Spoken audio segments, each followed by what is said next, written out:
In today's video, I'm going to teach you how to invite on Calendly with a full guide for 2025. Calendly is a fantastic tool that allows you to schedule appointments efficiently, eliminating the hassle of back and forth emails. Let's dive into this straightforward guide to ensure you get the most out of your scheduling experience. To begin, head on over to the Calendly homepage. This is your entryway into seamlessly managing appointments and coordinating schedules. Once there, you'll see the login button. Go ahead and click on that. It's in the upper right corner and will redirect you to a login page. Here, you'll find multiple options to access your account, but for this guide, let's proceed by clicking Continue with Google. This choice is popular because it simplifies the login process by linking directly with your Google account, eliminating the need to remember yet another password.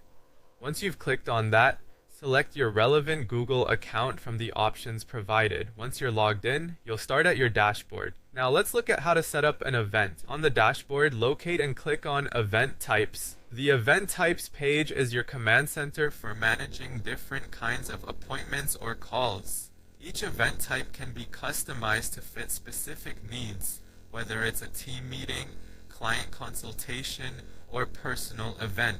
Spot the event button and click on it to create a new scheduling option. This step is crucial as it starts the process of making a potent, personalized event type.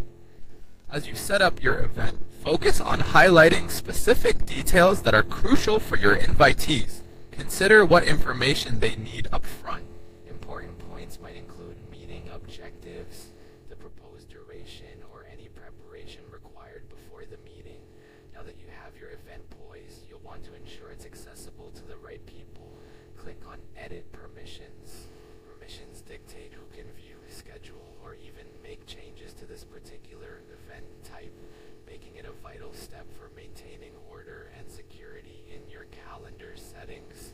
Once you're in the permissions interface, set permissions by selecting who can view or edit this event type. Perhaps you want only certain team members to have editing rights, while making the event visible to all others. To confirm these changes, navigate to People with Access to affirm or adjust who can engage with your event before finalizing, ensuring everything looks good and is correct. If you're satisfied and ready with your setup, remember that you can always revisit and adjust as needed. Otherwise, go ahead and hit cancel if you need to rethink any choices without saving. With that, you've successfully set up an event on Calendly. It's that simple and efficient. Remember, mastering these steps empowers you to take full control of your scheduling needs. We hope you found this guide useful, and don't hesitate to explore all the features that Calendly offers for a streamlined scheduling process.